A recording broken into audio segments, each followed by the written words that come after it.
प्रातः क्लास चल रहा था 14/9/1968 शनिवार को। तीसरे पेज के मध्यांत में बात चल रही थी। नई दुनिया में एक धर्म होता है जहां तुम्हारी तो होती है सालिम बुद्धि। ओ धर्म पिताएं तो पहले एक होता है, आता है, फिर पीछे पीछे बहुत हुए।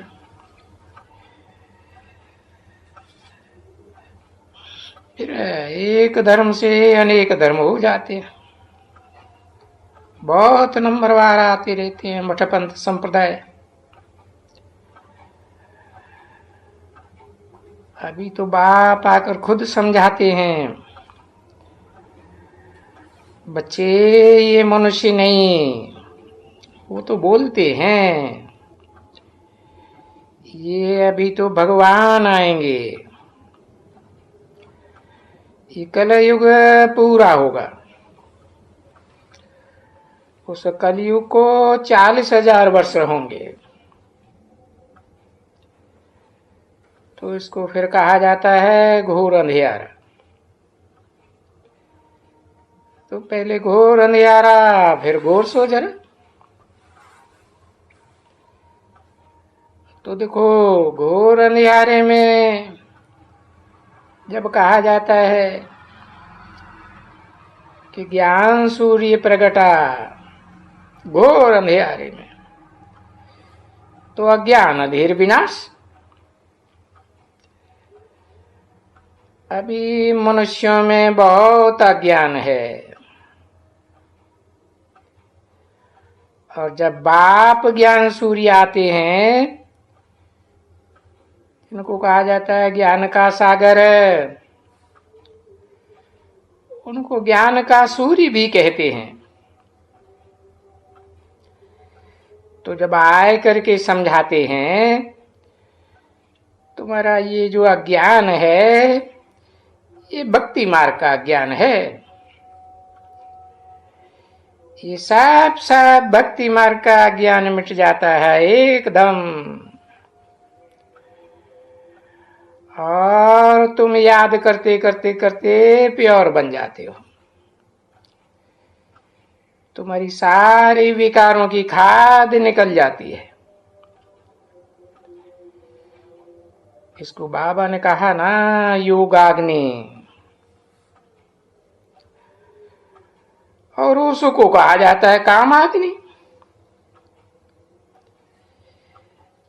इसको कहा जाता है बाप को याद करने की अग्नि।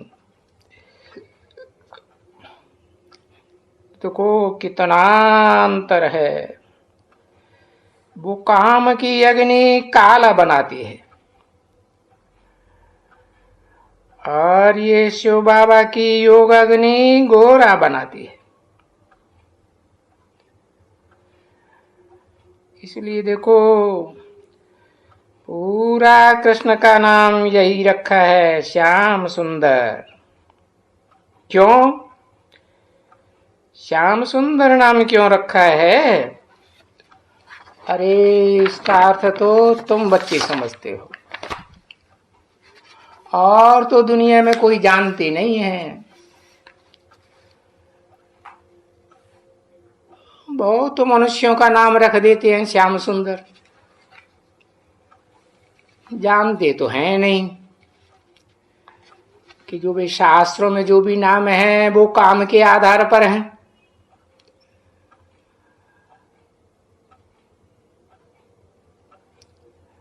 और बाबा तो खुल करके बताते हैं। अर्थ समझाते हैं। वो तुमको बोलता है ये सारी दुनिया ही ऐसी ही हो जाती है। नहीं तो पहले पहले सतयुग में देखो स्वर्ग कितना सुंदर।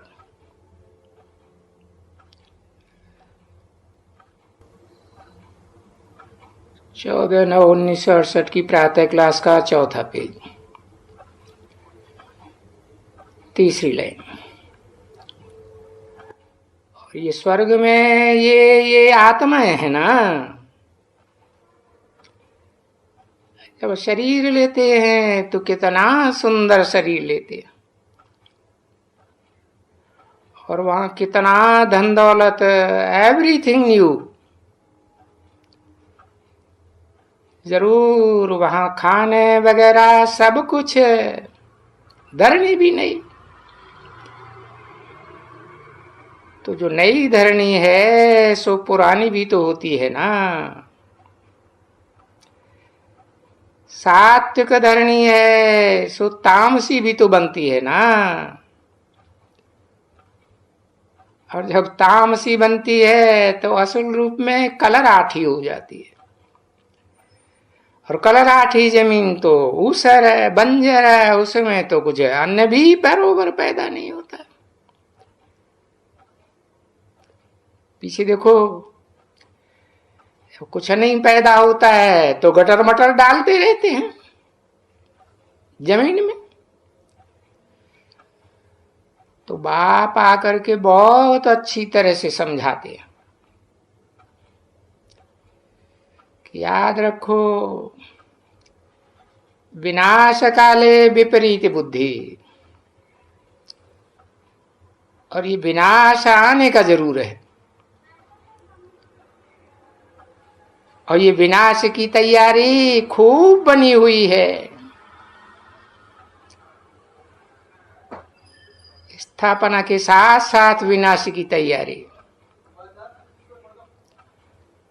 भारतवासी तो इतनी बात नहीं समझते हैं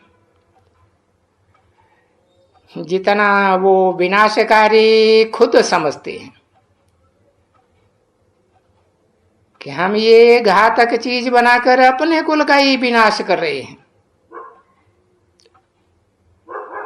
जरूर हमको कोई प्रेरक है। अरे अखबार में वो खुद डालते हैं, बाबा का खुद पड़ा हुआ है कि हम अपना विनाश अपने ही साइंस की बदौलत लेकर आते हैं। साइंस से विनाश लाने का है। ये कौन है जो हमारी बुद्धि को ये ऐसे प्रेरित करते हैं? वो खुद जानते हैं, और ये जानते हैं कि बरोबर क्राइस्ट के 3000 वर्ष पहले यहाँ भारत में पैराडाइज था, हेवन था यहाँ। अभी उनको बेचारा जानते नहीं है, परंतु जब उनको समझाओ तो वो समझते हैं। ये जो गॉड एंड गॉडेज है तो जरूर इनका राज्य होगा। और भारत में कहते भी हैं कि भारत सबसे प्राचीन देश है, और भारत ये बना था, ये एक सहज राजयोग से ये भारत ऐसा बना था। वो राजयोग कौन सा? वो राजयोग की बात कोई हम लोगों को सिखलावे तो अभी तो बाप ही आकर के सिखलावेगा। वो सन्यासी तो जानते ही नहीं है। बाकी वो सन्यासी जाते हैं विलायत में राजयोग सिखलाने के लिए। ये एडल्ट्रेशन उनकी लगी पड़ी है, ठगी है। कितनी भारी ठगी है। ले आते हैं पकड़ पकड़ के। देखो, कहते हैं ये महर्षि राजयोग सिखलाते हैं। अब योग आके सिखलाते हैं, बोलते हैं भाई शराब भी पियो, अंडे भी खाओ, वो भी खाओ, ये भी खाओ। अभी वो सहज राजयोग कैसे सिखलावेंगे? जैसा अन्न वैसा ही मन बनेगा ना,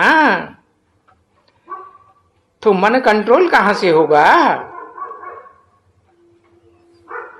जानवर बुद्धि ही बनेंगी ना। अरे वो मनुष्य को देवता कैसे बनावेंगे?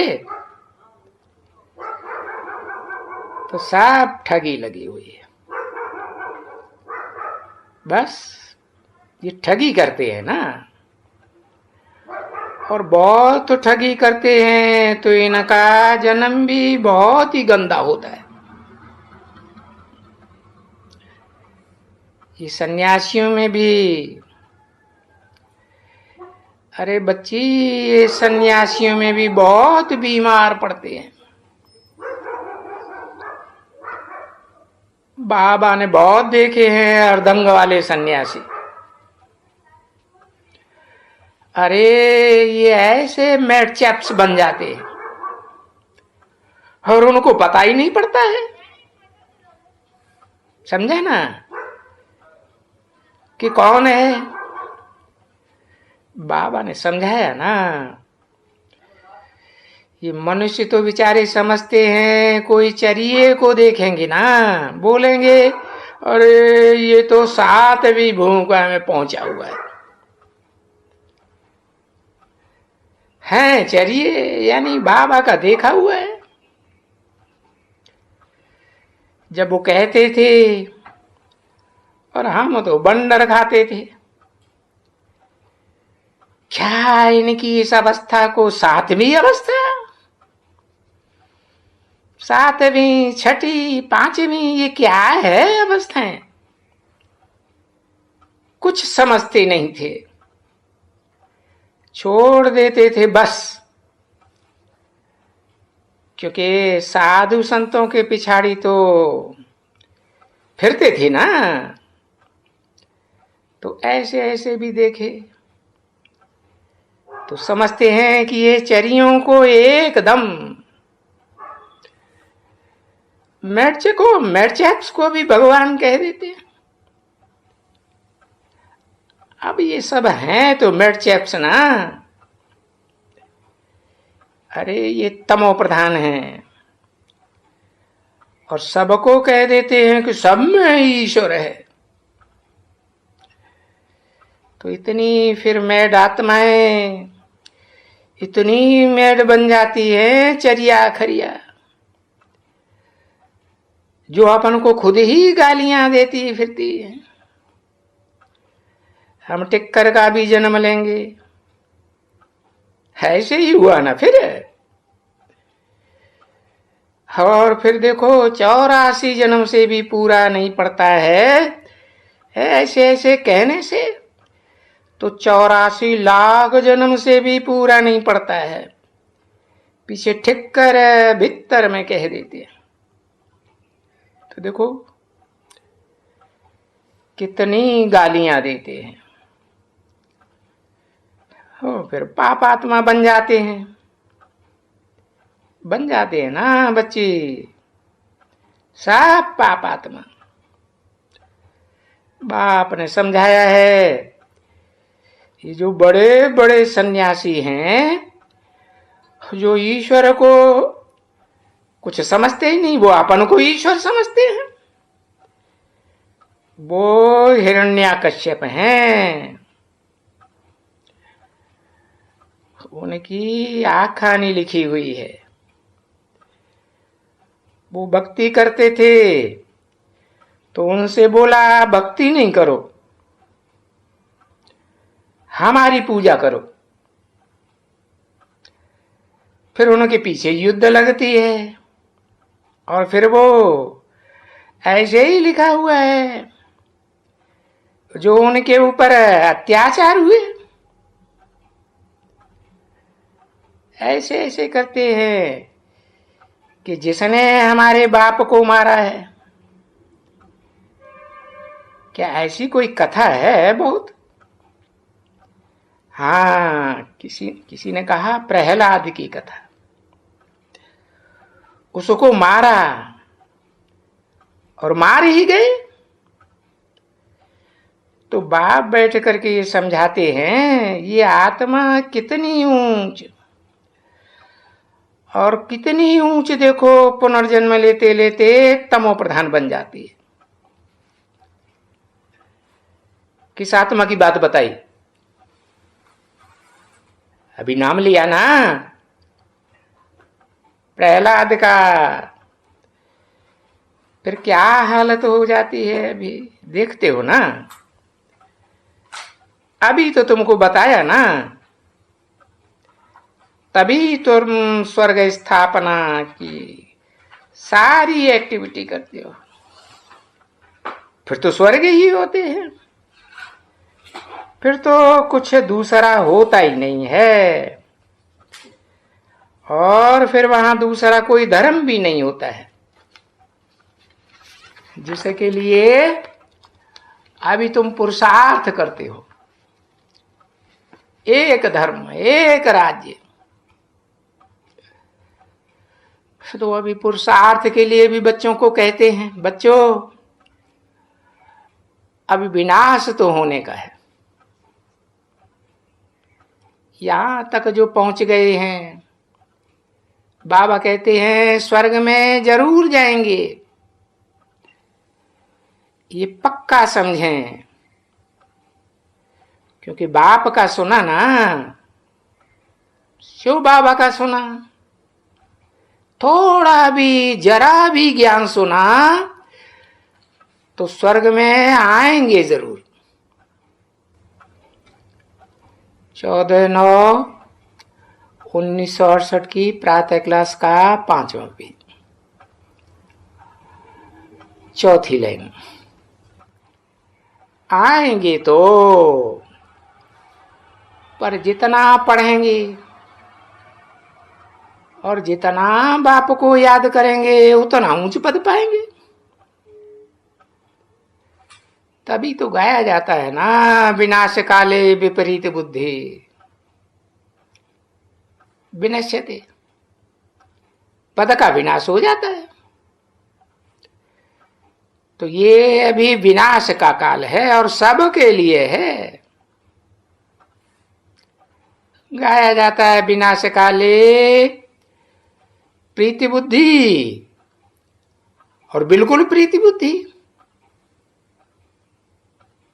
कोई फिर विपरीत बुद्धि। और भाई जो बिल्कुल प्रीति बुद्धि, उनके बुद्धि में सिवाय बाप के और कोई भी ध्यान में नहीं आएगा, ना कोई याद करेगा। तो वो ये पद पाए सकते हैं, ऊंचे पद पाए सकते हैं, समझे। और स्कॉलरशिप नंबर 1 इसको कहा जाता है, स्कॉलरशिप। तो इस बेहद की पढ़ाई में बेहद की स्कॉलरशिप है। तो देखो क्या मिलता है बेहद की स्कॉलरशिप में।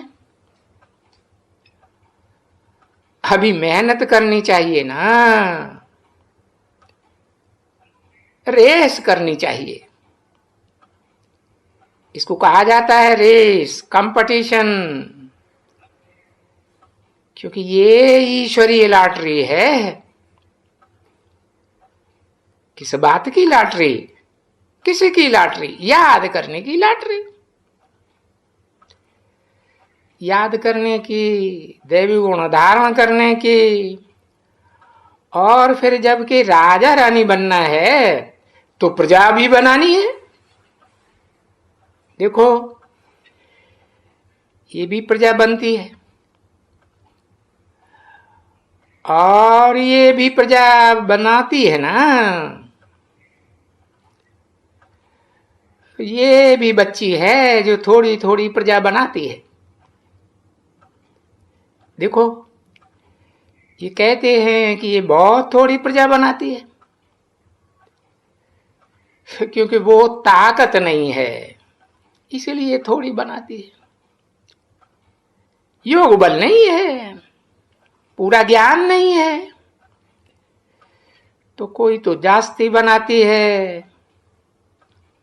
देखो ये बच्ची है, जास्ती बनाती है, ये राजयोग सीखती है। अभी तो टाइम पड़ा हुआ है ना सीखने का। अभी जो थोड़ा प्रजा बनाती है सो आगे चल के बहुत बनाएंगे, प्रजा बनाएंगे ना। यही तो सर्विस करेंगे तभी तो उनकी प्रजा भी बनेगी, नहीं तो प्रजा कहां से आएगी। तो ये प्रजा बनाए रही हो तुम। ये जो म्यूजियम आदि होते हैं ना, तो उन म्यूजियम में जो ढेर के ढेर देखने आते हैं वो ढेर प्रजा बनती है। तुम ये याद करो कि सतयुग और त्रेता, सूर्यवंशी और चंद्रवंशी, देवी देवताएं, क्षत्रिय छत्राणी, वो सब आत्माएं इस समय में पढ़ रही है। तो सूर्यवंशी और चंद्रवंशी में जन्म लेंगे, क्योंकि दो घराने बनाते हैं ना। और तीसरा ये कुल ब्राह्मणों का, वो लिखा हुआ है उसमें कि बाप आकर के पहले ब्राह्मण कुल बनाते हैं, ब्राह्मणों को एडाप्ट करते हैं, एडाप्ट करके फिर उनको पढ़ाते हैं। जो फिर सूर्यवंशी और चंद्रवंशी राजधानी का मालिक बनते हैं, तो बोलते हैं मैं एक कुल और दो डायनेस्टी स्थापन करता हूं। ये तो कुल है, इसमें राजा ही नहीं है, तो इसको कुल कहा जाता है, ब्राह्मण कुल।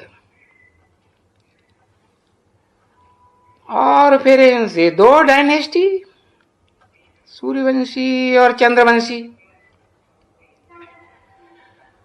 तो उसमें है ना सूर्यवंशी महाराजा महारानी और चंद्रवंशी राजा रानी। उनको फिर महाराजा महारानी नहीं कहेंगे चंद्रवंशियों को। फिर इनके बाद ये दोनों डबल सिर ताज, वो लाइट का ताज भी देते हैं इनको, और उनको भी लाइट का ताज देते हैं। चाहे सूर्यवंशी हो चाहे चंद्रवंशी हो, दोनों को लाइट का ताज देते हैं। हाँ, चंद्रवंशियों को 2 कला कम है। अच्छा, पीछे तुम जानते हो कि बरोबर जो राजाएं होते हैं पीछे, वो फिर भिखारी राजा हैं, तो उनको लाइट नहीं देते हैं। वो क्या करते हैं, वो जो लाइट वाले देवताएं हो गए हैं पास्ट में, उनके यादगार मंदिर बनाए करके माथा टेकते हैं, क्योंकि खुद अपवित्र है।